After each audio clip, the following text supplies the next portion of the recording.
Okay, so here's something to think about. Israel just revealed they've dismantled an Iranian recruitment network that's been operating internationally. It's like a real life spy thriller, but with some serious global implications. That's wild. Let's break it down and see what's really going on here. Welcome to DeActa Daily Digest. I'm Joseph. And I'm Juniper. Here are today's top stories. So let's start with this first headline. Israeli intelligence agencies Mossad and Shin Bet announced they've disrupted an international network run by Iran. What's fascinating is the method Iran used, an intermediary-to-intermediary recruitment system. It's a strategy designed to obscure their direct involvement. That's such a calculated approach. By using intermediaries, they're essentially adding layers of separation between themselves and the operatives they're recruiting. But clearly, it wasn't foolproof since Israel managed to trace the network back to Tehran. Exactly. And they didn't just trace it, they named names. 4 Iranian officials were identified, including Adala Bahazada Usari, who was reportedly killed during the early stages of the 2026 conflict with Iran. They also named 2 intermediaries, Babak and Nadim, and even a French citizen, Tarout Azakour, who went by the alias Philip. That's a bold move, naming individuals like that. It's almost like they're sending a message to Iran. We know exactly what you're doing, and we're not afraid to call you out. But what's the bigger picture here? Why do you think this announcement came now? Well, that's the question, isn't it? The agencies didn't explain the timing, but it does follow a pattern. Back in April, they exposed another Iranian network targeting Israeli officials and assets. It seems like part of a broader strategy to publicly highlight Iran's activities and rally international support. And it's not just about Israel. This network was reportedly targeting Jewish communities and Israeli embassies worldwide. Since October 2023, there have been over 30 attacks on Israeli embassies, and Mossad claims to have thwarted more than 50 Iran-linked plots against Jews and Israeli targets abroad. That's staggering. It really is, and the use of intermediaries like Babak and Nadim adds another layer of complexity. These aren't just random individuals, they're part of a calculated effort to recruit operatives who can infiltrate Israel and carry out attacks. It's a chilling reminder of how sophisticated these networks can be. And yet, despite that sophistication, mistakes in the recruitment chain kept exposing Iranian links.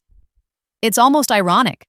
By trying to obscure their involvement, they left a trail of breadcrumbs for Mossad and Shin Bet to follow. Exactly.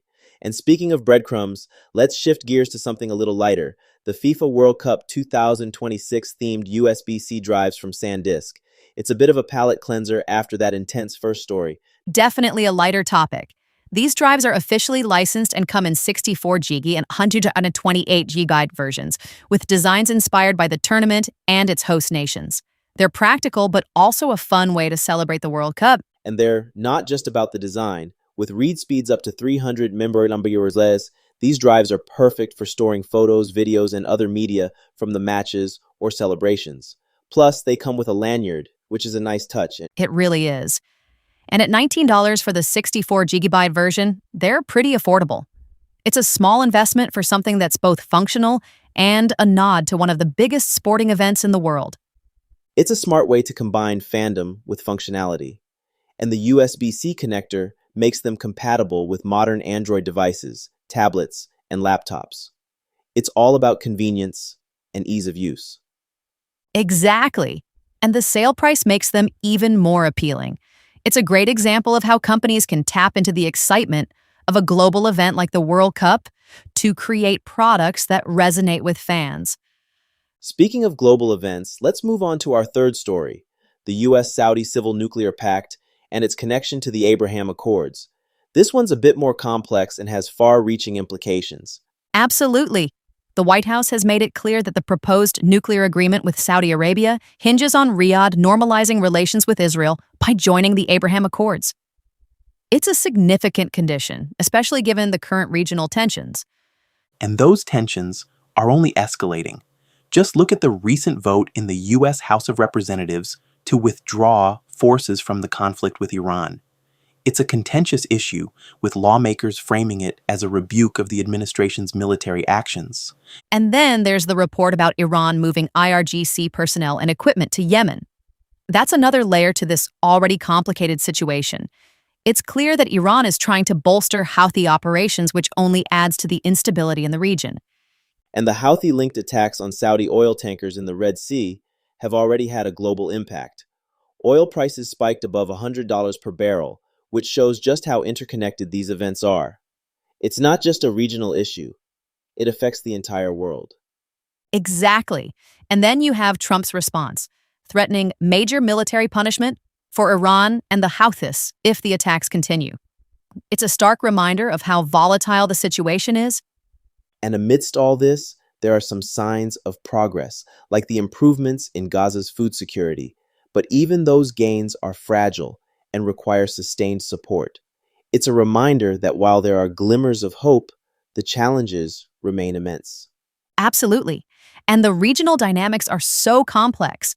For example, Israel's national security minister leading a visit to the Al-Aqsa compound has sparked accusations of provocation. It's another flashpoint in an already tense situation. And then there's Egypt's push for diplomacy. They're trying to de-escalate tensions through talks with regional partners, the US and Iran.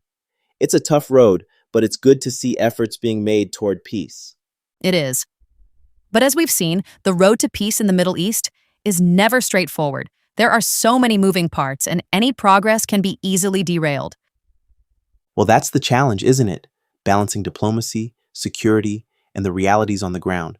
It's a delicate dance, and one misstep can have far-reaching consequences. Exactly. And as we've discussed today, these stories are interconnected in so many ways. Whether it's the shadow war between Israel and Iran, the global impact of regional conflicts, or the lighter moments like World Cup USB drives, it all paints a picture of a world that's both complex and deeply connected. Well said. And on that note, let's wrap up. Thanks for tuning in, and we'll see you next time. Take care, everyone.